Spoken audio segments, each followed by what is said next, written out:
안녕하세요. 캡틴 스포츠 분석 프리뷰입니다. 스포츠 토토 혼자 분석하기에는 한계가 있습니다. 이 영상을 통해 조금 더 쉽게 분석에 도움이 되었으면 합니다. 매일 업데이트되는 자료 및 막대한 정보를 무료 공유해드리고 있으니 관심 있으신 분들은 연락주세요. 1.12-11 KBL 원주 DB 서울 SK. 이 경기는 표면적으로는 양팀 에이스 빅맨과 외곽 득점원들의 싸움이지만 실질적으로는 인사이드와 외곽을 동시에 지배할 수 있는 팀이 누구냐에 따라 흐름이 갈릴 가능성이 크다. 원주 DB는 에산 무스타파를 앞세운 골밑 공략과 이선 알바노의 페네트레이션, 그리고 김보배의 활동량으로 인사이드 앤드 외곽을 모두 압박하는 구조를 갖추고 있다. 특히 에산 무스타파를 활용한 인사이드 공략 패턴은 초반부터 서울 SK 수비를 안쪽으로 조이게 만들고 그 순간 알바노가 하프코트 상단에서 드리블로 수비를 끌어당긴 뒤 외곽으로 빼주는 장면이 자연스럽게 반복될 것이다. 인사이드에서 먼저 이득을 본 뒤 외곽에서 마무리하는 이 흐름이 한번 정착되면 원주 DB가 공격 리듬을 주도하는 구도가 만들어진다. 반면에 서울 SK는 자밀 원희의 포스트업과 롤인을 중심으로 득점을 쌓아야 하는데 원희에게 수비가 쏠리는 타이밍마다 주변 자원들이 얼만큼 효과적으로 스페이싱을 만들어 주느냐가 변수다. 김낙현과 알빈 톨렌티노의 외곽 지원이 충분히 따라오지 못하면 공격이 원희 1옵션에 과도하게 걸리며 예측 가능한 패턴에 묶일 수 있다. 그래서 이선 알바노를 활용한 페네트레이션 플레이를 서울 SK 수비진이 얼마나 버텨낼 수 있을지가 핵심이다.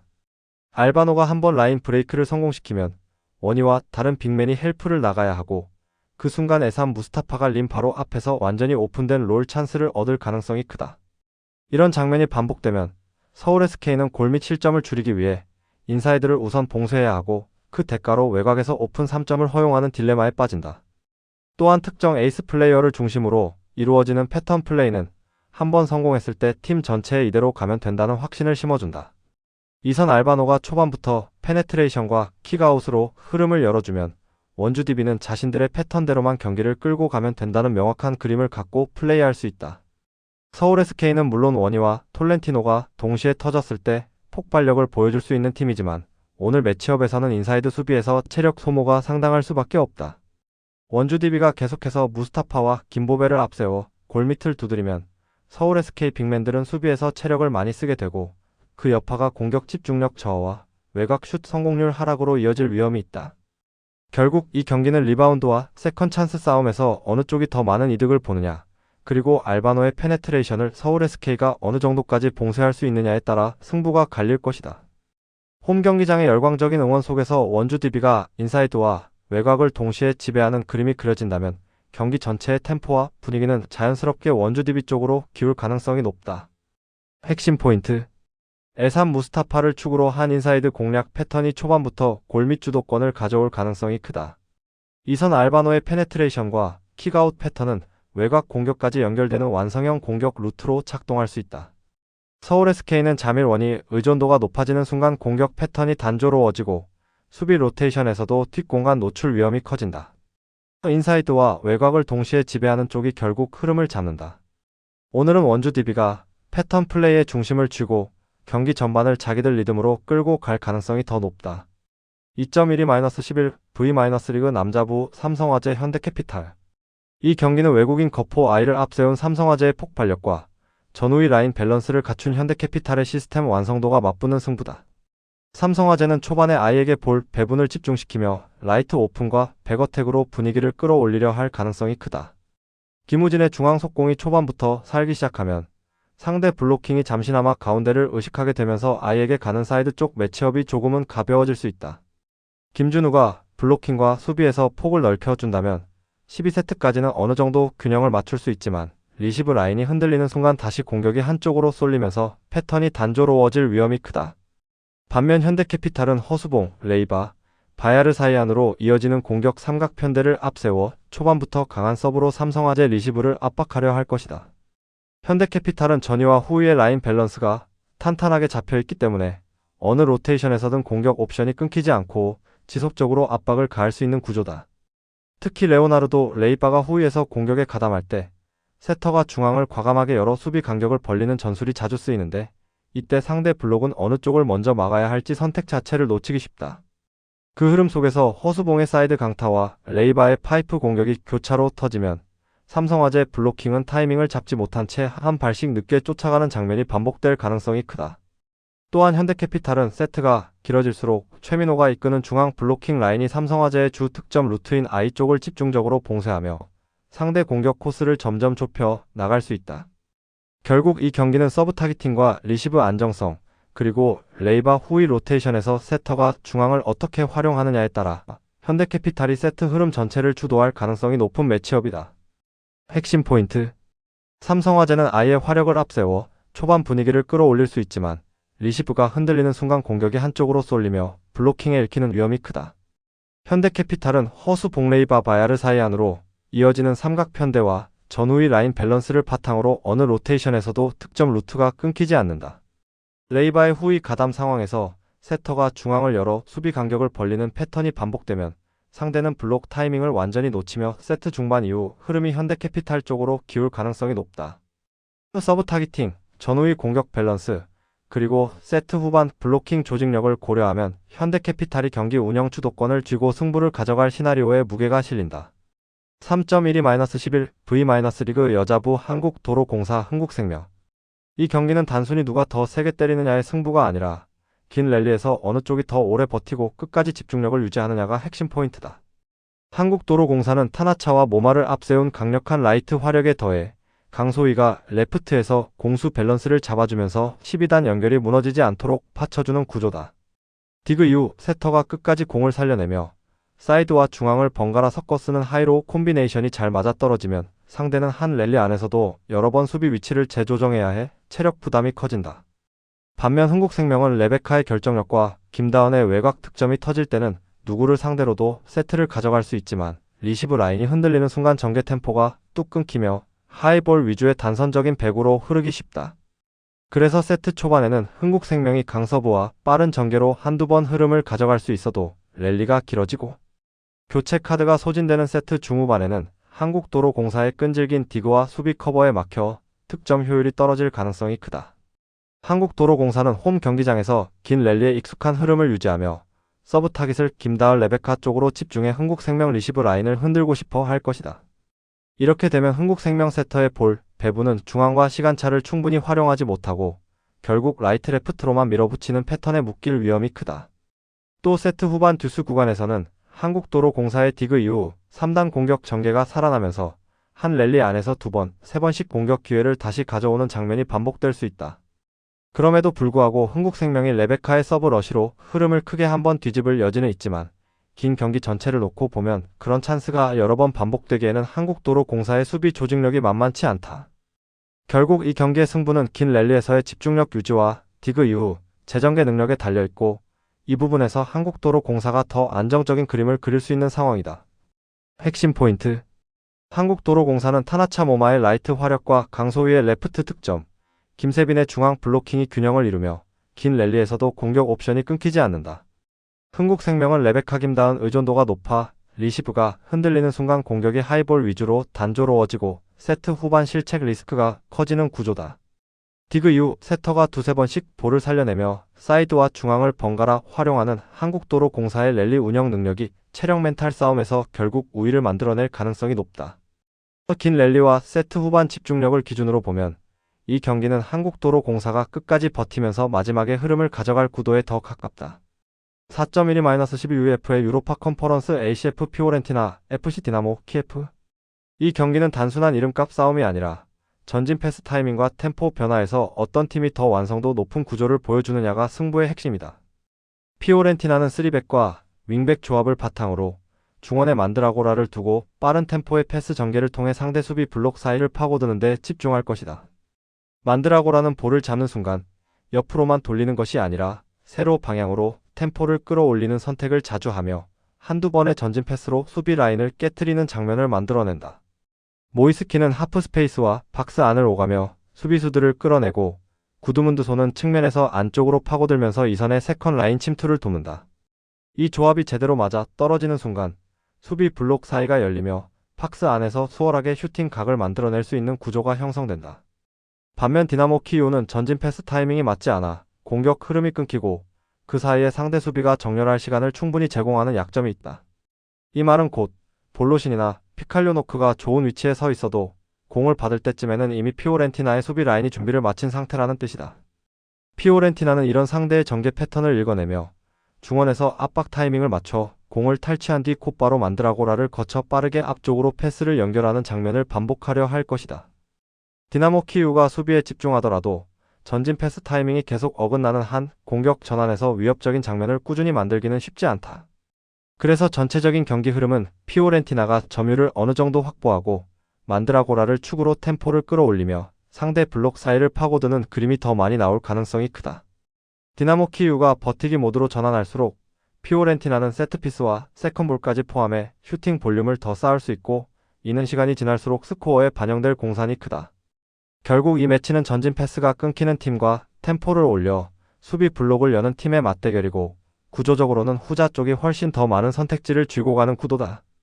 특히 홈팀 피오렌티나는 관중의 에너지를 등에 업고 템포를 더 끌어올릴 수 있는 팀이라 초반부터 중원 주도권을 장악하는 순간 경기 분위기를 완전히 가져올 가능성이 높다. 디나모 키이우가 반전을 만들려면 전진 패스 타이밍부터 근본적으로 개선해야 하는데, 단기간에 해결하기 어려운 과제라는 점에서 리스크가 크게 남는다. 핵심 포인트: 피오렌티나는 만드라고라를 중심으로 빠른 템포의 패스 전개를 통해 수비 블록 사이를 여는데 강점을 가진 구조다. 디나모 키이우는 전진 패스 타이밍이 맞지 않아 공격 흐름이 자주 끊기고, 그 사이에 상대 수비가 정렬할 시간을 충분히 허용하는 약점이 있다. 템포 변화와 하프 스페이스 공략에서 피오렌티나가 확실히 우위에 있어 시간이 갈수록 홈팀의 득점 기대값이 더 높아지는 흐름이 예상된다. 전진 패스 타이밍과 템포 조절, 그리고 수비 블록 사이를 활용하는 능력을 모두 감안하면 이 경기는 피오렌티나가 구조적으로 주도권을 쥐고 가는 승부다. 5.12-12UEFA 유로파 컨퍼런스 야기엘로니아 라요 바이카노. 이 경기는 단순히 포메이션 숫자 싸움이 아니라 한쪽으로 쏠리는 팀과 반대 전환을 설계해 두는 팀의 상성 싸움이다. 야기엘로니아는 공격 전개가 한쪽 사이드에 몰리는 순간 수비 블록까지 따라 쏠리기 때문에 공의 방향이 바뀌었을 때 반대편 커버 타이밍이 늦어지는 구조적 한계를 드러내고 있다. 로만 축구가 중원에서 최대한 커버를 시도하지만 좌우 폭이 과하게 넓어지면 한 명이 커버할 수 있는 범위를 넘어서고 결국 하프 스페이스와 사이드가 동시에 열리는 장면이 나온다. 반대로 라요는 우나이 로페즈를 중심으로 한 전환 설계가 잘 정비된 팀이라 압박을 한번 벗겨낸 뒤에는 좌우로 크게 스위칭 패스를 뿌리는 장면이 자주 나온다. 야기엘로니아가 한쪽으로 튀어나오는 압박에 집중한 사이 우나이 로페즈가 반대편으로 정확히 공을 보내는 순간 라요의 윙과 풀백은 넓은 공간에서 여유를 갖고 공을 다룰 수 있게 된다. 이 상황에서 호르헤데, 프루토스는 측면 1대1을 시도하거나 안쪽으로 치고 들어오면서 슈팅 각을 만들 수 있고, 28라조는 이 선에서 라인 사이 공간을 활용해 컵백이나 박스 안 침투를 선택할 수 있다. 야기엘로니아 수비 입장에서는 이미 한쪽으로 라인이 쏠려있는 상태에서 반대 전환을 허용하는 순간 커버 인원이 따라가기도 전에 크로스 컵백이 먼저 올라오는 불리한 싸움이 반복될 수밖에 없다. 라요는 이런 구조적 상성을 알고 들어가는 만큼 전반부터 공을 한쪽에 묶어 두는 척하다가 반대편으로 전환하는 패턴을 반복해 야기엘로니아의 수비 집중력을 시험할 가능성이 크다. 경기가 길어질수록 야기엘로니아 측면 자원들의 체력이 떨어지고 반대 커버 타이밍은 더 늦어질 것이고, 이때 우나이 로페즈의 킥 정확도는 더욱 위협적인 변수로 작용할 수 있다. 야기엘로니아가 세트피스나 역습 한두 번으로 반격을 노리겠지만 오픈 플레이 전반의 흐름과 공간 활용 측면에서는 라요 쪽이 훨씬 더 준비된 구조다. 결국 이 경기는 좌우 밸런스가 흔들려 반대 전환에 취약한 팀과 스위칭 패스로 반대편을 정확히 겨냥하는 플레이메이커를 가진 팀의 대결이며 후자 쪽이 압도적으로 유리한 구도다. 종합하면 라요가 우나이 로페즈의 전환 능력과 윙 자원들의 마무리를 앞세워 원정에서도 경기 내용을 주도하고 승점 3점을 가져갈 가능성이 더 높다. 핵심 포인트: 야기엘로니아는 좌우 밸런스가 한쪽으로 쏠리며 반대측 전환 상황에서 커버 타이밍이 늦어지는 구조적 약점을 드러내고 있다. 라요는 우나이 로페즈의 스위칭 패스를 축으로 호르헤데, 프루토스 28라존이 넓은 공간에서 공격 전개를 완성하는 패턴이 잘 맞아 떨어지는 팀이다. 라인 전체가 한쪽으로 기울어진 순간 라요의 반대 전환 한 방이 하프 스페이스와 측면을 동시에 열어 승부를 결정지을 수 있는 상성 구도다. 그 전환 속도와 좌우 밸런스, 그리고 하프 스페이스 활용 능력을 모두 감안하면 이 경기는 라요가 반대 전환을 무기 삼아 흐름과 스코어를 동시에 가져갈 가능성이 높은 매치업이다. 6.12-12UEFA 유로파 컨퍼런스 드리타 에이지 알크마르. 이 경기는 단순한 점유율 싸움이 아니라 공을 잃고 되찾는 순간의 전환 속도가 승부를 결정짓는 전형적인 상성 매치업이다. 드리타는 4-3-3 기반으로 라인을 올리며 공격적으로 나서겠지만 수비 전환 속도가 느려 터져서 역습 상황에서 쉽게 흔들리는 단점을 이미 여러 경기에서 노출해 왔다. 중원과 수비 라인 사이 간격이 한번 벌어지면 미드필더들이 제때 박스 앞을 메워주지 못해 상대에게 하프 스페이스와 중앙을 동시에 내주는 장면이 반복된다. 알크마르는 이 약점을 놓치지 않을 팀이다. 더블 볼란치가 중원에서 볼을 따내는 순간 미난스가 빠르게 전방을 바라보고 페럿과 사디크를 향해 공수 전환 패스를 곧바로 연결하는 구조를 갖추고 있다. 페럿은 수비 라인과의 거리감을 정확히 유지하며 뒷공간을 향해 먼저 움직이고, 사디크는 측면에서 안쪽으로 파고들며 수비 간격을 더 벌리는 역할을 수행한다. 이 과정에서 드리타의 수비 리커버리가 늦어지면 미드필더와 수비 라인 사이가 텅 비는 구간이 생기고, 알크마르는 이 공간에서 페럿과 사디크의 오프 더 볼 움직임을 최대치로 활용할 수 있다. 그래서 번뜩이는 전환 패스 하나만 정확히 통하면 드리타 수비 조직이 재정비되기도 전에 박스 안에서 결정적인 찬스가 열릴 가능성이 높다. 드리타 입장에서는 홈이라는 이점을 살려 전방 압박과 라인 컨트롤을 시도하겠지만 전환 국면에서의 느린 반응 속도가 개선되지 않는다면 오히려 라인을 올린 만큼 더 깊게 찔릴 위험을 안게 된다. 알크마르는 전반부터 라인을 지나치게 무리해 올리지 않고 중원에서 압박의 강도를 조절하면서 드리타의 실수를 기다리는 쪽에 가깝게 운영할 수 있다. 한번 실점이 나오면 드리타는 따라가려는 과정에서 더 많은 인원을 전진 배치하게 되고, 그 순간 알크마르의 역습 루트는 더 단순하고 직관적인 형태로 열린다. 후반으로 갈수록 체력 저하와 함께 드리타의 수비 리커버리 속도는 더 떨어질 것이고, 알크마르는 교체 카드까지 활용해 전환 속도를 유지하면서 추가 득점을 노릴 수 있는 여지를 확보한다. 결국 이 매치는 볼을 얼마나 오래 소유하느냐가 아니라 공을 되찾는 순간 얼마만큼 빠르게 전환 패스를 넣어 라인을 찢느냐가 핵심이며, 이 부분에서 알크마르가 확실한 설계와 자원을 갖고 있는 경기다. 수비 전환과 리커버리 속도에서 드러나는 격차를 감안하면 스코어 흐름이 한쪽으로 기울어질 가능성까지 열려있는 구도라 볼 수 있다. 핵심 포인트: 드리타는 수비 전환 속도가 느려 역습 상황에서 라인 간격이 크게 벌어지고 항상 수적 열세에 몰리는 장면이 반복된다. 알크마르는 더블 볼란치와 미난스를 축으로 페럿 사디크의 오프 더 볼 무브먼트를 살리는 빠른 공수 전환 패스를 강점으로 가진 팀이다. 전환 속도 라인 간격 관리 결정력까지 종합하면 알크마르가 드리타의 구조적인 약점을 정면으로 찌르며 경기 흐름을 주도할 가능성이 높다. 공을 잃고 되찾는 순간의 반응 속도에서 이미 승부의 방향이 갈린다. 느린 리커버리를 안고 있는 드리타에게 알크마르의 전환 한 방은 충분히 치명적일 수밖에 없다. 7.12-11 UEFA의 유로파리그 디나모 자그레브 레알 페티스. 이 경기는 단순히 이름값의 싸움이 아니라 중원 간격과 하프 스페이스 관리 능력에서 어떤 팀이 더 완성도 높은 구조를 보여주느냐가 승부의 핵심이다. 디나모 자그레브는 홈이라는 이점을 안고 시작하지만 중앙 미드필더 간격이 벌어지며 중원 압박이 제대로 작동하지 않는 문제가 이미 누적되어 있는 팀이다. 그래서 상대에게 하프 스페이스를 쉽게 허용하고 더블 볼란치 위아래 공간이 동시에 열리면서 수비 라인이 괜히 앞으로 끌려 나오는 장면이 반복되는 패턴을 보이고 있다. 이 틈은 베티스의 플레이메이커 파블로 포르날스가 가장 좋아하는 구간이다. 그는 하프 스페이스에 스며들듯 자리를 잡고 전진 드리블과 짧은 패스를 섞어 사용하면서 수비의 시선을 한쪽으로 몰아간다. 그 과정에서 에르난데스는 수비 뒷공간과 박스 안 니어 포스트를 향해 타이밍을 잡고 애잘 줄리는 반대쪽 하프 스페이스 혹은 세컨 라인에서 마무리를 노리며 수비 라인을 좌우상하로 동시에 흔들어 놓는 움직임을 가져갈 것이다. 볼 점유율 역시 베티스가 더 높은 비율을 차지해 나갈 가능성이 크고, 점유율을 장악해 나가는 팀이 페널티 박스 주변에서 더 많은 슈팅 기회를 가져간다는 점을 감안하면 공격 기회 자체의 양에서도 차이가 벌어질 수밖에 없다. 디나모 자그레브는 드레나 벨료의 제공권과 류비치치의 침투를 활용해 역습이나 세트피스에서 반전을 노릴 수는 있지만 중원 간격이 벌어지는 시간을 줄이지 못하면 베티스의 전방 패턴을 끝까지 막아내기 어렵다. 특히 포르날스가 하프 스페이스를 집요하게 파고들며 수비 라인을 끌어내면 그 뒤쪽에서 에르난데스와 에잘 줄리가 동시에 박스로 침투하는 장면이 반복될 것이고, 그때마다 박스 안 슈팅 각이 한 번씩 더 열릴 가능성이 크다.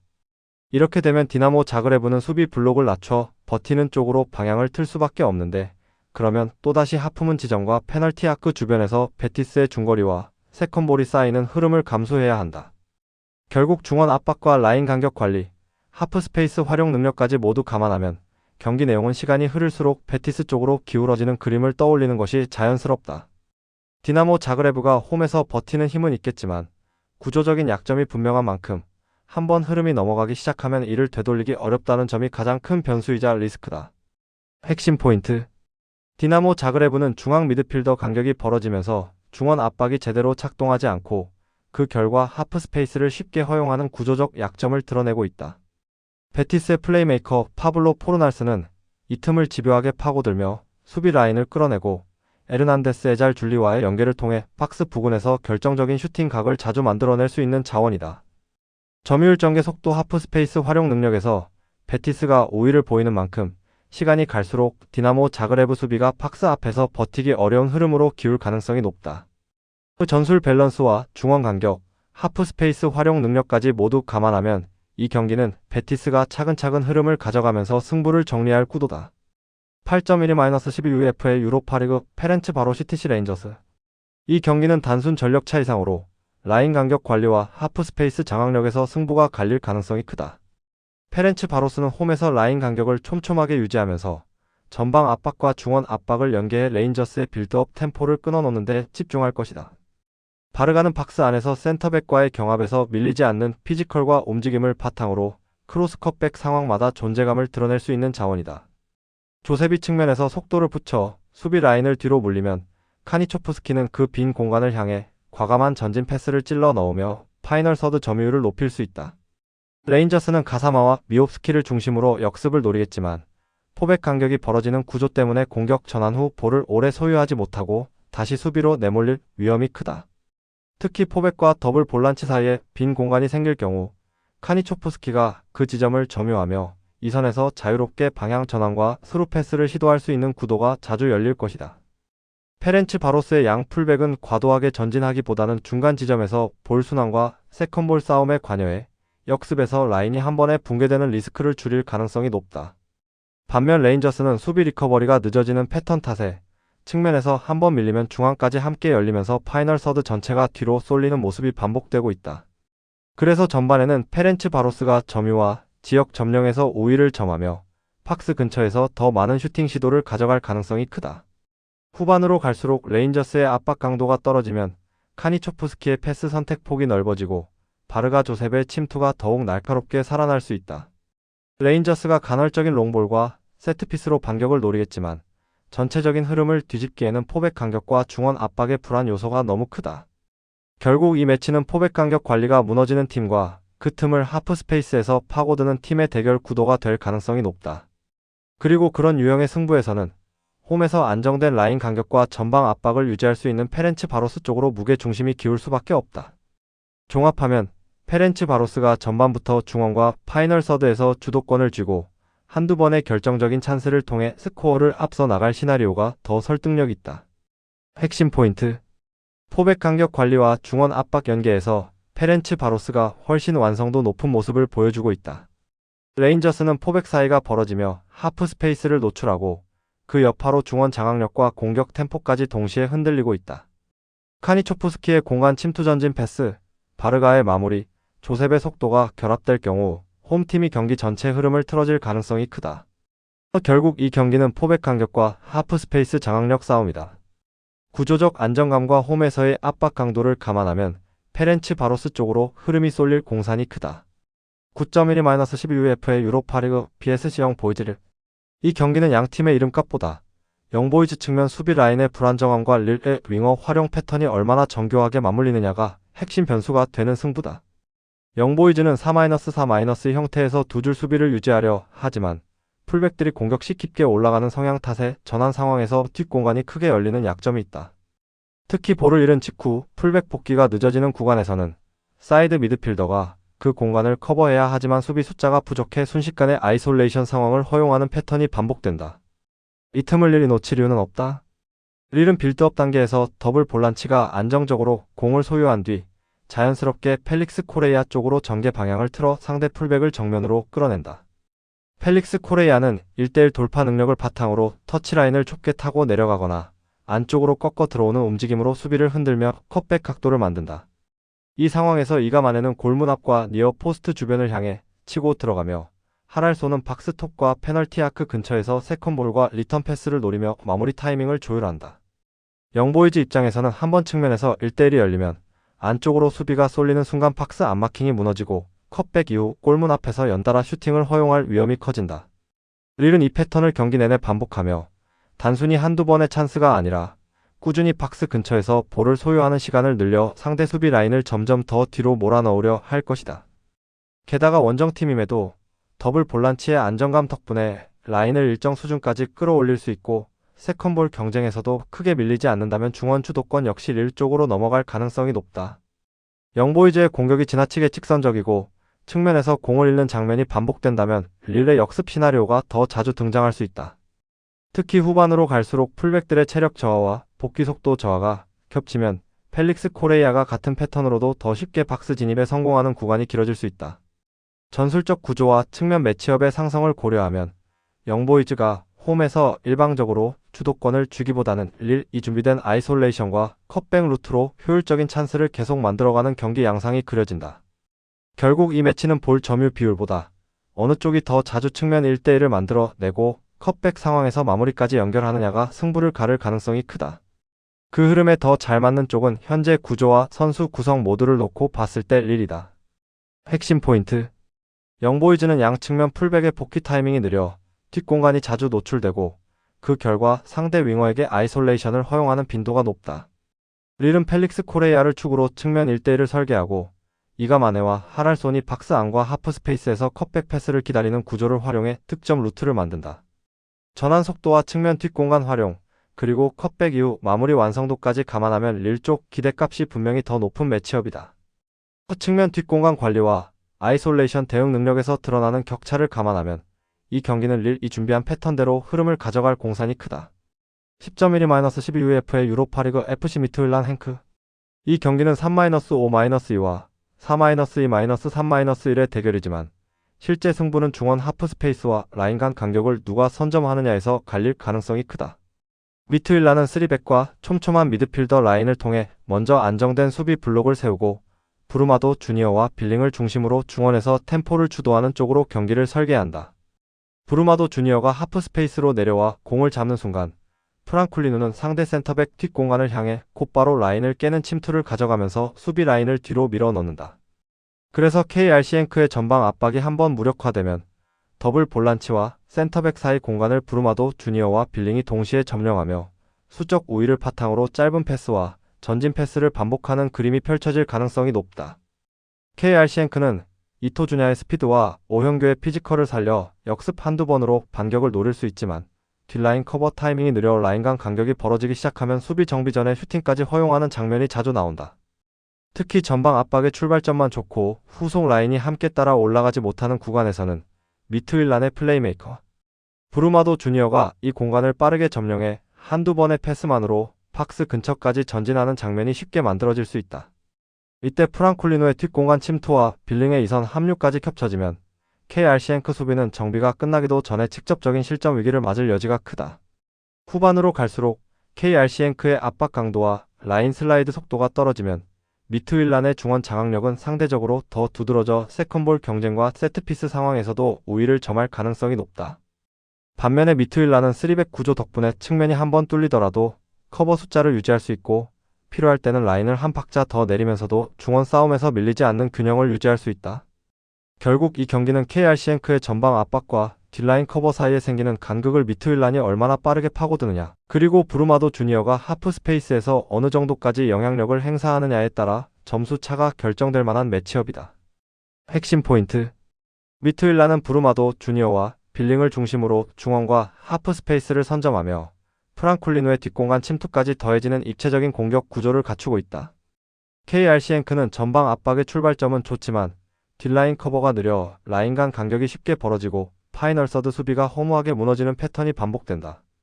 전술 구조와 세컨볼 경쟁, 세트피스 활용까지 종합하면 중원 장악력을 가진 미트윌란 쪽으로 기대값이 더 기울어지는 구도다. 전방 압박과 뒷라인 커버의 괴리, 그리고 하프 스페이스 플레이메이커의 영향력을 감안하면 이 경기는 미트윌란이 홈에서 흐름과 결과를 동시에 가져갈 타이밍이다. 11.12-12UEFA 유로파리그 슈투룸 그라츠 츠르베나츠베즈다. 이 경기는 전력 차이만큼이나 전방 압박의 완성도와 라인 간격 관리에서 뚜렷한 대비가 드러날 수 있는 매치업이다. 스트럼 그라츠는 기본적으로 점유와 패스를 통해 경기를 풀어가려 하지만 전방 압박이 한 박자씩 늦어지는 구간에서 수비와 미드필더 라인 간격이 급격히 벌어지는 문제가 반복되고 있다. 이 간격이 벌어지는 순간 파이널 서드 라인 커버가 무너지고 중원 앞 공간이 텅 비면서 상대에게 정면 돌파와 하프 스페이스 침투를 동시에 허용하는 장면이 자주 나올 수 있다.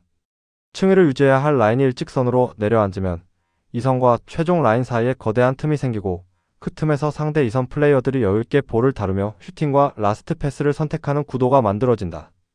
바로 이 지점을 노릴 수 있는 자원이 츠르베나 즈베즈다의 라도니치이며 그는 측면에서 출발해 중앙으로 파고드는 커팅인 움직임으로 수비와 미드필더 사이 공간을 파고드는 데 능하다. 아르나우토비치가 박스 안에서 수비수와 몸싸움을 벌이며 라인을 묶어 놓으면 라도니치는 박스 앞 하프 스페이스에서 볼을 받아 슈팅을 시도하거나 측면으로 벌려 두 번째 기회를 만드는 선택지를 가질 수 있다. 카타이는 이 과정에서 후방에서부터 정확한 전진 패스를 공급하거나 이 선에서 라도니치와의 짧은 패스 교환을 통해 수비 블록을 끌어내리는 플레이를 전개할 수 있다. 스트럼 그라츠 입장에서는 말론과 중원 라인이 전방 압박 출발 타이밍을 끌어올리고 수비 라인의 전진 후퇴 폭을 더 공격적으로 조정해야 라인 간격이 벌어지는 상황을 어느 정도 통제할 수 있다. 하지만 압박 타이밍이 조금만 어긋나도 츠르베나 즈베즈다는 12번의 패스로 스트럼 그라츠의 1차 압박을 탈출한 뒤 곧바로 중원 공간을 파고드는 구조라 중원과 파이널 서드 사이 공간을 내주면 그 즉시 실점 위기를 허용할 수밖에 없다. 츠르베나 즈베즈다는 전환 속도뿐 아니라 박스 주변에서의 마무리 능력도 갖추고 있기 때문에 한번 라인 간격이 무너지면 슈팅 볼륨이 빠르게 쌓이는 흐름을 기대할 수 있다. 반대로 스트럼 그라츠가 득점을 노릴 수 있는 시나리오는 차타의 스피드를 활용한 측면 전환과 키테슈 빌리의 중앙 창의력이 동시에 살아나는 상황 정도로 제한적일 가능성이 높다. 그래서 경기 초반에는 홈팀의 기세와 분위기가 작용해 스트럼 그라츠가 잠시 압박을 성공시키는 구간도 나오겠지만 시간이 지날수록 츠르베나 즈베즈다가 중원과 파이널 서드에서 점유와 찬스 창출 면에서 우위를 점해 갈 가능성이 크다. 결국 전방 압박의 질과 라인 간격 관리, 그리고 파이널 서드에서의 마무리 완성도까지 모두 감안하면 흐름이 한쪽으로 기울수록 츠르베나 즈베즈다 쪽 기대값이 더 높다. 핵심 포인트: 스트럼 그라츠는 전방 압박 타이밍이 늦어 수비 미드필더 간격이 벌어지고 파이널 서드 커버가 무너지며 중원 공간을 쉽게 공략당하는 구조다. 츠르베나 즈베즈다는 아르나우토비치의 버티는 힘, 라도니치의 중앙 침투, 카타이의 전진 패스가 결합돼 상대 라인 사이를 정교하게 파고들 수 있는 공격 패턴을 갖추고 있다. 라인 간격 관리와 파이널 서드 마무리에서 보여줄 완성도를 고려하면 시간이 지날수록 츠르베나 즈베즈다 쪽으로 경기 흐름이 기울 가능성이 높다. 수비와 미드필더 사이 벌어진 공간을 라도니치가 놓치지 않고 파고드는 순간 츠르베나 즈베즈다가 박스 안에서 자유로운 슈팅 각을 가져가며 승부를 정리할 가능성이 높다. 11.12-11 UEFA 유로파리그 오지시니스 SC 브라가. 이 경기는 단순히 공격력 비교보다 빌드업 안정감과 압박 대응 능력이 승부를 가를 가능성이 높은 매치업이다. 리스는 3백과 4명의 미드필더를 활용해 미드존에서 라인 간 간격을 촘촘하게 유지하고 전방에서는 모피와 디오비의 압박의 출발점을 만들어준다. 부다위는 중원에서 상대 패스 방향을 읽다가 브라가가 뒤에서부터 전개할 때 패스가 예측 가능한 타이밍이 나오면 과감하게 앞으로 튀어나가 인터셉트를 시도할 것이다. 브라가는 후방에서부터 짧은 패스로 전개를 이어가려 하지만 기본적으로 빌드업 과정이 치명적으로 불안한 편이라 변칙적인 압박이 들어오는 순간 패스 루트가 쉽게 끊길 수밖에 없다. 니시는 이 지점을 정확히 파고들어 브라가 센터백과 미드필더 사이로 압박 각도를 바꿔가며 들어가는 식으로 빌드업을 방해할 가능성이 크다.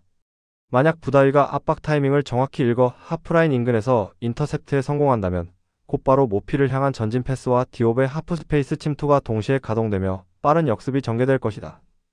이때 모피는 등지고 받아주며 수비수를 끌어당기고 디옵은 측면과 중앙 사이 공간을 파고들며 마무리를 노리는 패턴으로 이어질 가능성이 높다. 브라가는 전환 수비에서 풀백 복귀 속도가 빠른 편이 아니고 미드필더 라인과 수비 라인 사이 간격이 벌어진 상태에서 공을 잃으면 중앙 수비 앞 공간이 크게 열리는 약점이 분명하다. 그래서 니스 입장에서는 굳이 과도하게 점유율을 가져가기보다 중원에서 압박을 통해 실수를 유도하고 하프라인에서 끊어 빠르게 올라가는 역습 패턴을 반복하는 것이 가장 효율적인 경기 플랜이다. 시간이 지날수록 브라가의 빌드업 미스와 패스 끊김은 늘어날 수 있고 그때마다 니스의 역습 찬스가 하나씩 증가하면서 홈팀의 기대 득점도 자연스럽게 상승할 것이다. 또한 3백 구조를 활용해 윙백들이 타이밍을 맞춰 오버래핑에 가담하면 역습 상황에서 수적 우위를 만드는 장면도 여러 차례 나올 수 있다. 브라가는 세트피스나 개별 공격수의 한 방으로 슈팅 찬스를 만들 수는 있겠지만 전반적인 경기 흐름을 자신들 쪽으로 완전히 가져오기에는 빌드업 불안과 압박 대응 한계가 분명하다. 결국 이 경기는 브라가의 불안한 후방 빌드업과 니스의 압박 인터셉트 역습 패턴이 정면으로 충돌하는 구도이며 구조적으로는 니스가 실수를 유도하기 훨씬 좋은 위치에 서 있다고 볼 수 있다. 홈 분위기까지 더해진다면 니스가 경기 내내 브라가의 실수를 노리며 안정적으로 흐름을 관리할 가능성이 높다. 핵심 포인트. 니스는 3백과 미드존 압박을 기반으로 모피디옵 부다위가 연결되는 전방 압박과 역습 패턴을 통해 경기를 주도할 수 있는 팀이다. 브라가는 빌드업 과정에서 패스 루트가 쉽게 읽히고 변칙적인 압박 한 번에 하프라인 부근에서 공을 내주는 장면이 반복될 수 있는 구조적 불안이 있다.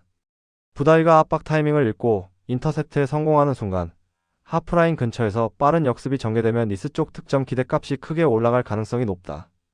빌드업 안정감과 압박 대응력, 그리고 하프라인 인터셉트 이후 역습 완성도를 모두 감안하면 이 경기는 니스가 홈에서 흐름을 틀어주고 승리를 가져갈 구도로 보는 편이 합리적이다.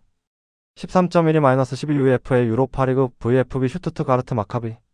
이 경기는 두 팀 모두 4-2-3-1을 사용하지만 하프 스페이스 관리와 세컨볼 이후 라인 재정비에서 어떤 차이를 보이느냐가 승부의 핵심이 될 가능성이 크다. 슈투트가르트는 홈에서 더블 볼란치를 기준점으로 3하 라인 간 간격을 촘촘히 유지하면서 볼테마드가 중원과 수비 라인 사이 포켓을 자유롭게 드나들 수 있는 구조를 만들 것이다. 그래서 마카비 텔아비브의 하프 스페이스 수비가 느슨해지는 순간마다 볼테마드가 그 틈을 집요하게 파고들며 라인 사이에서 전진 패스와 슈팅 선택지를 동시에 확보할 수 있다. 데미로비치는 박스 안에서 수비수를 묶어놓고 르웰링은 측면에서 폭을 넓힌 뒤 안쪽으로 접어들어 커트인을 노리면서 볼테마드가 공을 잡을 수 있는 지대에 지속적으로 공간을 만들어줄 가능성이 크다. 반면 마카비 텔아비브는 니콜라에스쿠의 문전 장악력과 안드라데의 드리블 돌파, 페레츠의 박스 투 박스 움직임을 통해 위협적인 장면을 만들 수 있지만 장거리 원정의 피로가 누적되는 후반으로 갈수록 조직적인 압박 유지가 쉽지 않은 흐름이다. 특히 세컨볼이 중앙에 떨어지는 상황에서 더블 볼란치가 동시에 반응하지 못하면 두 줄 수비 사이가 텅 비는 구간이 발생하고 이때 볼테마드가 전면에 나서면 라인 사이에서 곧바로 유효 슈팅 각도를 만들 수 있다. 그럼에도 불구하고 마카비 텔아비브는 세트피스나 빠른 역습에서 한 번쯤 위협적인 장면을 보여줄 수 있는 공격력을 지니고 있어 슈투트가르트 입장에서는 중원에서의 불필요한 턴오버를 최대한 줄이는 관리가 중요하다. 그럼에도 전체적인 전환 속도, 세컨볼 경쟁력, 라인 간 간격 유지 능력을 놓고 보면 홈팀 슈투트가르트가 경기 리듬을 더 오래 쥐고 흔들 가능성이 높은 매치업이다. 결국 시간이 지날수록 장거리 원정 부담과 하프 스페이스 관리 문제는 원정팀 쪽에 더 크게 드러날 수밖에 없고 이 지점에서 슈투트가르트의 볼 점유와 찬스 생산 빈도가 점점 우위를 보일 가능성이 크다. 핵심 포인트.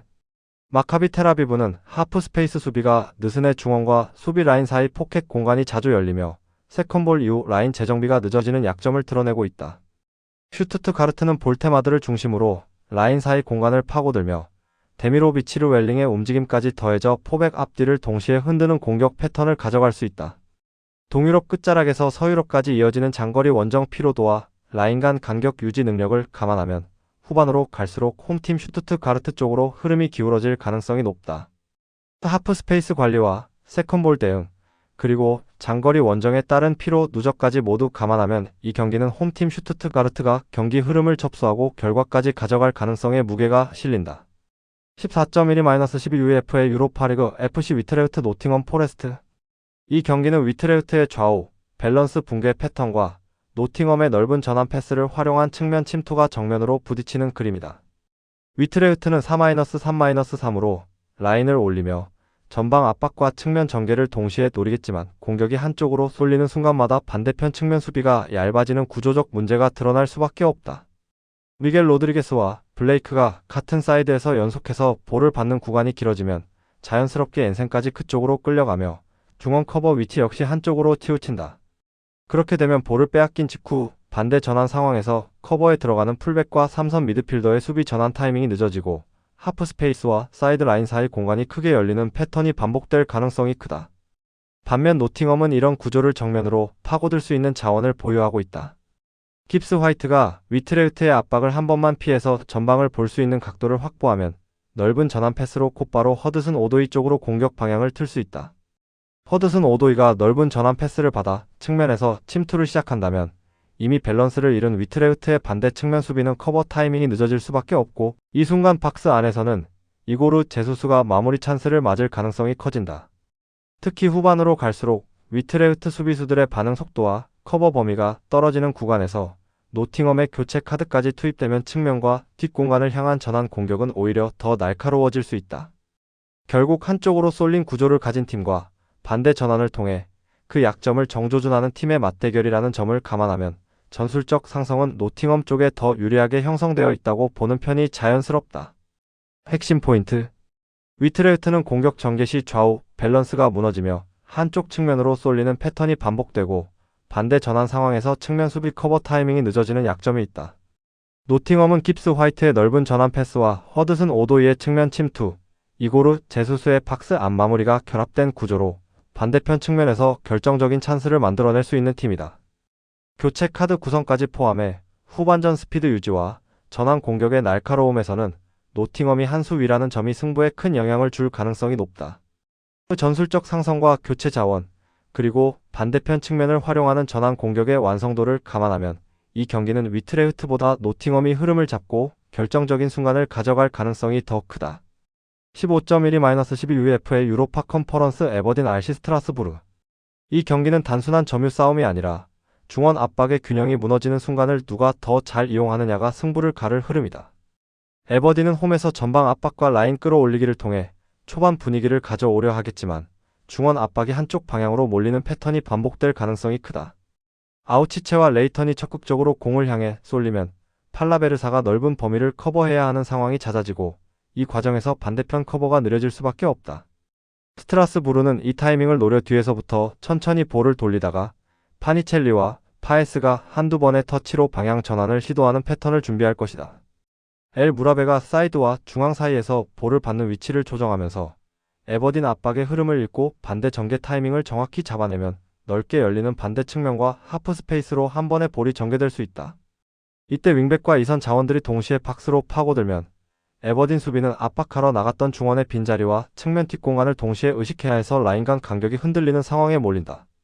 전반 중반 이후부터는 에버딘의 압박 에너지가 조금씩 빠지면서 쏠리던 압박의 빈도가 오히려 더 위험한 형태로 나타날 수 있다. 한쪽으로 몰렸다가 다시 복귀하는 움직임이 늦어지면 스트라스부르는 엘 무라베를 축으로 삼아 반대 전환 전개를 반복하며 넓은 공간을 향한 오픈 찬스를 연속해서 만들어낼 수 있다. 에버딘은 홈에서 밀어붙이려는 심리가 강할수록 더 많은 숫자를 전진시키게 되고, 그럴수록 뒷공간과 반대 측면은 더 자주 열릴 수밖에 없다. 반면 스트라스부르는 굳이 무리해서 라인을 과도하게 올리지 않아도 중원에서 압박을 흘려보낸 뒤 방향 전환 한 번으로 공격의 질을 끌어올릴 수 있는 여유가 있다. 후반으로 갈수록 에버딘의 체력과 집중력이 떨어지면 중원 커버 속도는 늦어지고 압박에 나가는 선수와 남아있는 선수 사이의 거리는 더 벌어질 가능성이 크다. 이 구간에서 엘 무라베가 템포를 한번 낮췄다가 반대로 전개하는 타이밍을 정확히 가져가면 박스 앞과 측면에서 수적 우위를 바탕으로 결정적인 슈팅각이 자주 열릴 수 있다. 결국 이 경기는 에버딘이 얼마나 오래 압박 에너지를 유지할 수 있느냐보다 스트라스부르가 그 압박 방향을 얼마나 잘 읽고 반대로 공격을 풀어내느냐에 따라 판도가 달라질 승부다. 전술적 상성과 방향 전환의 완성도, 그리고 폭 넓은 공격 전개를 감안하면 시간이 흐를수록 경기의 주도권은 스트라스부르 쪽으로 조금씩 더 기울어질 가능성이 높은 매치업이다. 핵심 포인트. 에버딘은 중원 압박이 한쪽으로 몰리는 순간마다 반대 지역 커버가 늦어져 넓은 공간을 허용하는 패턴이 반복되는 팀이다. 스트라스부르는 엘 무라베를 중심으로 방향 전환 타이밍을 읽어 반대 전개와 폭 넓은 공격으로 하프 스페이스와 측면을 동시에 공략할 수 있는 구조를 갖추고 있다. 압박 균형과 폭 넓은 전개, 그리고 방향 전환 완성도까지 감안하면 전술적 상성은 스트라스부르 쪽이 더 유리한 흐름이다. 한쪽으로 쏠리는 압박과 야무진 반대 전개가 맞부딪히는 구도에서 흐름은 결국 방향 전환을 더 잘 쓰는 스트라스부르 쪽으로 흘러갈 가능성이 높다. 16.12-12 UEFA 유로파 컨퍼런스 셜본 크리스탈 팰리스. 이 경기는 겉으로 보면 리그 간 격차와 선수 개개인의 기량 차이가 가장 먼저 떠오르지만 실제 승부를 가르는 지점은 방향 전환 속도와 측면 수적 우위다. 셜본은 기본적인 수비 블록 유지 능력은 있으나 좌우 스위칭 시 템포가 느려 터지면서 전개 리듬이 끊기고, 그래서 역으로 공을 잃었을 때 전환 수비 타이밍까지 꼬이는 약점이 드러난다. 우드부코가 뒷공간으로 침투할 수 있는 움직임을 가지고 있음에도 중원에서 볼을 공급해줄 타이밍이 한 템포씩 늦어지기 때문에 상대 포백을 진짜로 흔들어 놓는 장면은 많지 않다. 맥킬로이와 쿠트가 볼을 점유하며 템포를 만들지만 반대 측면으로의 빠른 전환이 이루어지지 않아 공격이 좁은 구역에만 몰리는 패턴도 반복된다. 반면에 크리스탈 팰리스는 휴즈를 중심으로 한두 번의 터치만으로 방향을 틀어주는 전환 패스를 시도하며 그래서 셜본의 느린 스위칭 타이밍을 정면으로 파고들 수 있는 구조를 갖추고 있다. 셜본은 좌우 스위칭 시 타이밍이 느려 공격 템포가 자주 끊기고 이 순간 휴즈가 빠른 전환 패스로 방향을 틀어준다면 측면에서 수적 우위를 만들면서 결정적인 득점 기회를 연속으로 창출할 수 있는 그림이다. 마테타는 박스 안에서 컷백을 마무리하는 역할, 사르는 사이드에서 수비수를 끌어내고 하프 스페이스로 동료를 침투시키는 역할을 분담하면서 파이널 서드에서의 조합 플레이가 더 정교하게 맞물린다. 또한 팰리스의 윙백 라인은 전진 타이밍을 놓치지 않고 동시에 올라가 상대 풀백을 안쪽으로 끌어들이기 때문에 셜본의 측면 수비는 수비 숫자는 많은데 정작 마크가 맞지 않는 상황에 자주 놓이게 된다. 그래서 셜본 입장에서는 라인을 올려 압박 강도를 유지하기도 애매하고 그렇다고 박스 안에만 웅크려 있자니 세컨볼과 크로스 두 번째 볼 대처에서 밀리는 딜레마가 생긴다. 크리스탈 팰리스는 전환 상황에서 볼을 오래 끌지 않고 첫 번째 패스에서부터 전진 성향이 강해 세 번째, 네 번째 패스 안에 슈팅까지 연결하는 완결형 패턴을 노린다. 특히 휴즈의 빠른 전환 패스 한 번과 사례의 측면 돌파, 마테타의 문전 마무리 루트가 맞아떨어지는 순간 경기 흐름은 단숨에 팰리스 쪽으로 기울 가능성이 크다. 셜본이 홈에서 초반 기세를 노릴 수는 있겠지만 라인을 조금이라도 올리는 순간 그 뒷공간은 팰리스의 측면 자원들에게 가장 취약한 구역으로 변하게 된다.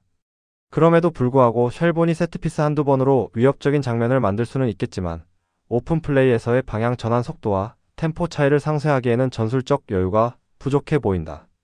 결국 이 매치는 느린 스위칭과 끊기는 템포라는 셜본의 구조적 약점과 빠른 전환 패스와 측면 수적 우위를 활용하는 크리스탈 팰리스의 강점이 정면으로 부딪히는 구도다. 이럴 때는 한번 탈압박에 성공한 팀이 이후 510초 동안 얼마나 공격적으로 전진하느냐가 승부를 가르는데 그 부분에서 팰리스가 훨씬 더 완성도 높은 장면을 연출할 가능성이 높다.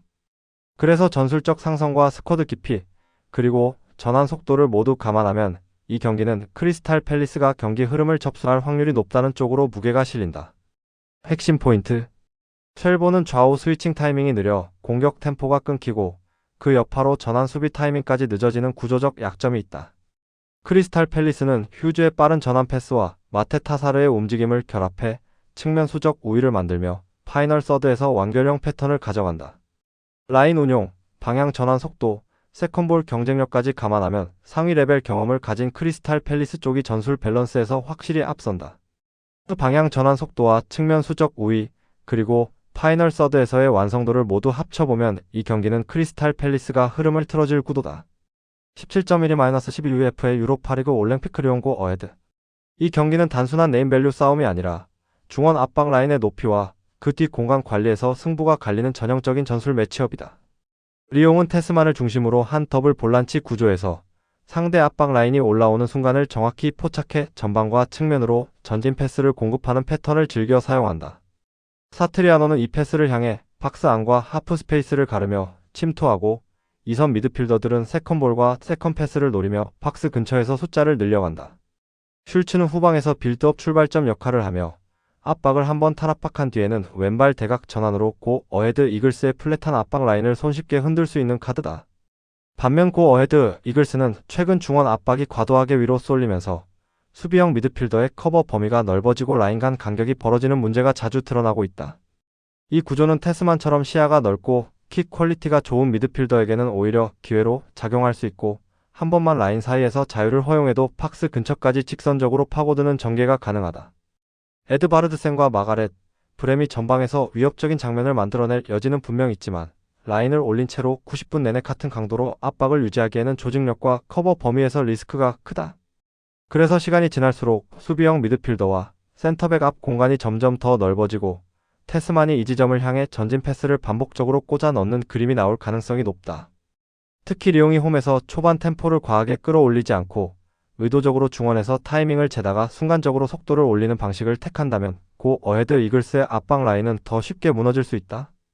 결국 이 경기는 어느 팀이 하프 스페이스와 박스 앞 공간을 더 효율적으로 사용하느냐, 그리고 누가 전진 패스 한 번으로 흐름을 뒤집느냐의 싸움으로 귀결될 가능성이 크다. 그 흐름을 통제할 수 있는 쪽은 테스만을 축으로 전개를 설계하는 리옹이고 중원 압박의 리스크를 안고 뛰어야 하는 쪽은 고 어헤드 이글스다. 핵심 포인트. 고 어헤드 이글스의 지나치게 높은 중원 압박 라인으로 인해 수비형 미드필더의 커버 범위가 과하게 넓어지고 있다. 테스만은 이 뒷공간을 향해 전진 패스를 뿌리는 능력이 뛰어나며 그 결과 페널티 박스 부근에서 리옹의 결정적인 기회가 여러 차례 만들어질 수 있는 구조다. 사트리아노와 이선 라인의 침투, 슐츠의 빌드업 가담까지 더해지면 리옹은 홈에서 전개 템포와 라인 간 간격 싸움에서 분명한 우위를 점할 가능성이 높다. 그 전술 구조와 압박 라인의 리스크, 그리고 테스만의 패스 능력을 모두 감안하면 이 경기는 리옹이 중원에서 흐름을 틀어지고 승부를 가져갈 구도에 더 가깝다. 18.12-11 UEFA 유로파리그 셀틱 FC AS 로마. 이 경기는 단순한 점유율 싸움이 아니라 높은 라인을 유지하는 셀틱의 구조적 약점을 AS 로마가 얼마나 집요하게 공략하느냐에 따라 흐름이 갈릴 가능성이 크다. 셀틱은 홈에서 라인을 올려 전방 압박과 빠른 전환을 시도하겠지만 세컨드 커버가 비어있는 상태에서 라인을 올리는 선택은 위험 부담이 크다.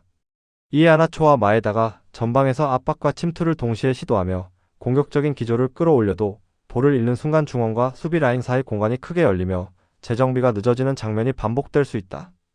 맥그리거가 빌드업과 커버를 동시에 책임져야 하는 구조에서는 한 번 압박 방향이 어긋나는 것만으로도 중원에서 수적 열세가 발생하고 그 틈을 파고드는 로마의 미드필더를 제어하기 어려워진다.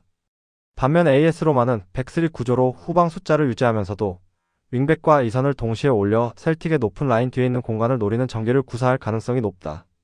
퍼거슨이 중원에서 공을 따냈을 때 첫 선택이 횡패스가 아니라 전진 패스와 침투 유도라는 점은 셀틱 입장에서 가장 껄끄러운 포인트다. 펠레그리니는 하프 스페이스에서 셀틱 수비와 미드필더 사이의 간격을 겨냥해 한 번의 수비 라인을 찢는 스루 패스와 침투 타이밍을 맞추려 할 것이다. 무엇보다 마니코네가 오프 더 볼 무브먼트로 라인 사이를 파고드는 순간 셀틱의 높은 라인과 비어있는 세컨드 커버 사이에 거대한 틈이 생기며 골키퍼와의 1대1 상황이 여러 차례 연출될 위험이 크다. 윙백이 측면에서 폭을 넓혀 수비를 좌우로 흔들고 그 사이 마니코네가 중앙 혹은 하프 스페이스에서 타이밍 침투를 가져가면 셀틱 수비는 한 번에 두 방향을 동시에 막아야 하는 부담을 떠안게 된다.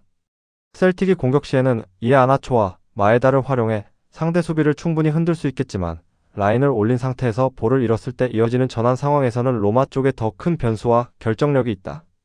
경기가 길어질수록 셀틱 수비진은 높게 올라선 라인을 유지하며 반복적인 스프린트를 수행해야 하고 그 과정에서 집중력과 간격 관리가 무너지는 타이밍이 찾아오기 마련이다.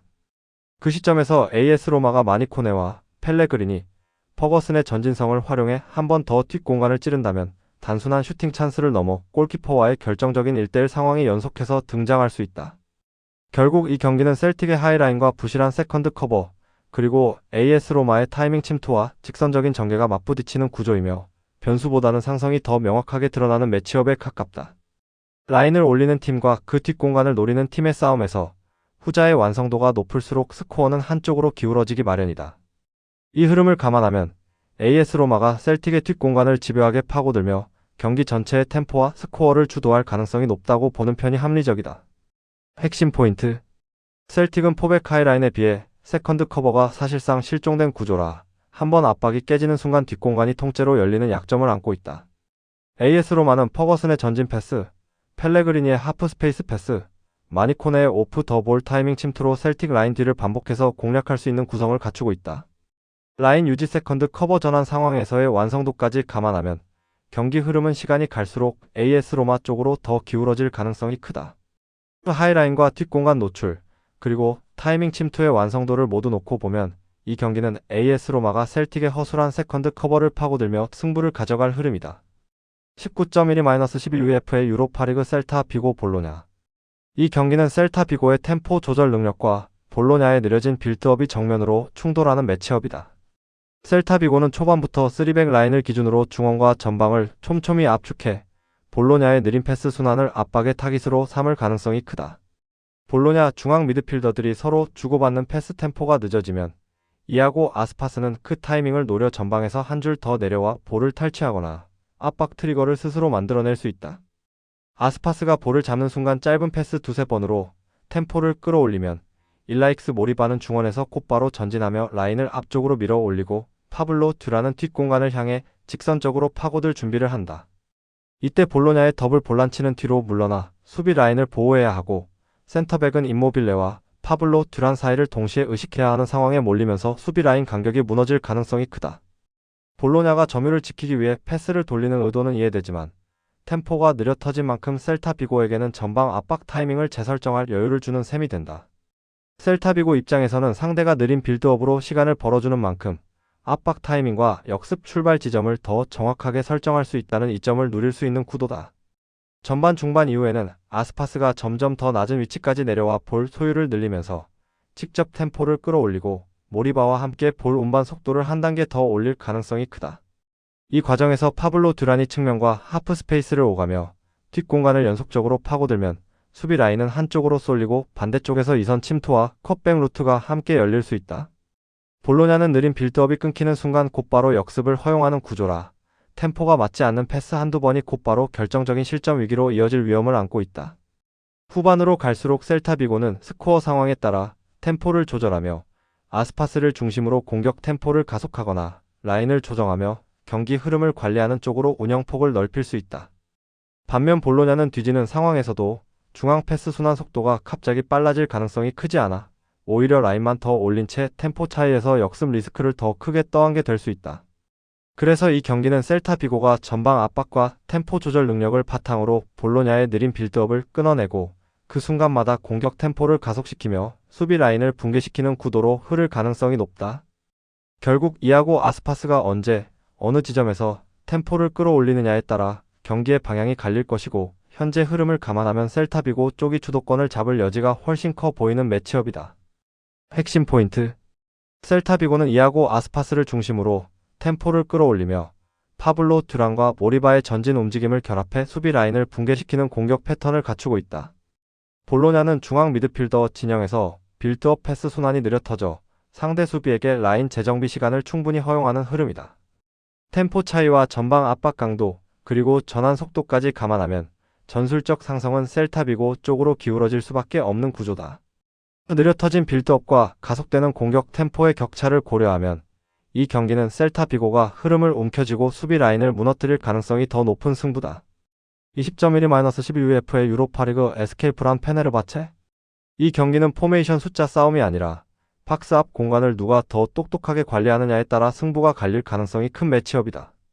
브라는 홈에서 라인을 끌어올리고 윙어와 풀백을 동시에 전진시켜 페네르바체의 빌드업을 사이드로 몰아넣으려 할 것이다. 초반에는 헤게보가 등지는 플레이로 버텨주고 피네가 그 옆 공간을 파고들면서 페네르바체 센터백 라인을 뒤로 물러서게 만드는 장면도 충분히 나올 수 있다. 콘비그를 중심으로 한 중원 라인은 짧은 패스를 주고받으며 점유를 끌고 올라가 박스 근처까지 공격 숫자를 늘리는 능력도 어느 정도 갖추고 있다. 그러나 문제는 그 이후다.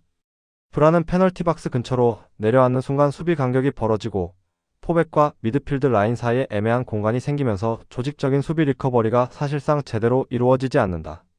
그래서 파이널 서드에서 한번 걷어낸 볼이 곧바로 팀 발이 아니라 상대 발에 다시 걸리면서 두 번째, 세 번째 파도 공격을 연달아 허용하는 패턴이 반복된다. 페네르바체 입장에서는 이 지점을 정확히 노릴 수 있는 카드가 바로 엔-네시리다. 엔-네시리는 박스 안에서 크로스를 기다리기만 하는 유형이 아니라 박스 앞에서 흘러나온 볼을 영리하게 잡아 강력한 인스텝 중거리 슈팅으로 연결할 줄 아는 공격수다. 프레드가 중원에서 압박을 버티고 간결하게 전진 패스를 연결해주고 아센시오가 하프 스페이스에서 방향을 한번 틀어준 뒤 슈팅과 패스를 동시에 위협하는 순간 브란 수비 라인은 이미 정돈이 풀린 상태가 될 가능성이 높다. 이때 박스 안과 그 주변에서 끝까지 자리를 잡고 있는 자원은 대부분은 엔-네시리이고 흘러나온 볼이 그의 발밑에 떨어지는 순간 경기 흐름은 단번에 페네르바체 쪽으로 기울 수 있다.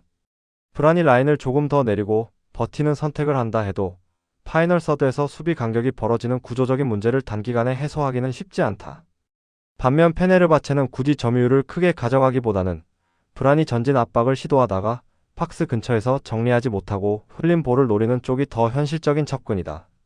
시간이 지날수록 브란의 압박 강도는 떨어지고 박스 앞에서의 세컨볼 관리가 더 느슨해질 가능성이 크며 그 틈을 파고들려는 쪽이 바로 엔-네시리와 아센시오다.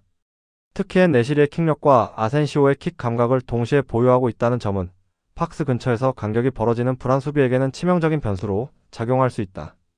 결국 이 경기는 누가 더 많이 뛰느냐보다 누가 박스 앞에서 흘러나온 볼을 더 영리하게 처리하느냐가 승부를 가르는 핵심 포인트가 될 전망이다. 이 흐름을 종합하면 불안에 흔들리는 파이널 서드 수비 리커버리보다는 페네르바체의 한 방과 엔 네시리의 중거리 슈팅을 믿는 쪽이 더 자연스러운 선택이다. 핵심 포인트. 불안은 페널티 박스 근처에서 수비 간격이 벌어지고 파이널 서드 수비 리커버리가 제대로 이루어지지 않는 구조적인 약점이 있다. 페네르바체는 프레드 아센시오를 거쳐 박스 앞에서 흘러나온 볼을 엔 네시리가 영리하게 잡아줄 수 있는 공격 구조를 갖추고 있다. 엔 네시리의 강력한 인스텝 중거리 슈팅 한 방은 불안처럼 박스 앞 간격 관리가 느슨한 팀을 상대로 경기 흐름을 단번에 바꿔놓을 수 있는 무기다. 박스 안과 그 앞 공간 관리에서 보여주는 두 팀의 차이를 감안하면 이 경기는 결국 페네르바체의 한 방이 흐름과 결과를 함께 가져갈 가능성이 더 높은 구도다. 스포츠 분석 혼자서는 한계가 있습니다. 막대한 자료와 팁을 무료로 공유해드리오니 함께 적중률을 올려봅시다. 구독, 좋아요는 영상 제작에 큰 힘이 됩니다.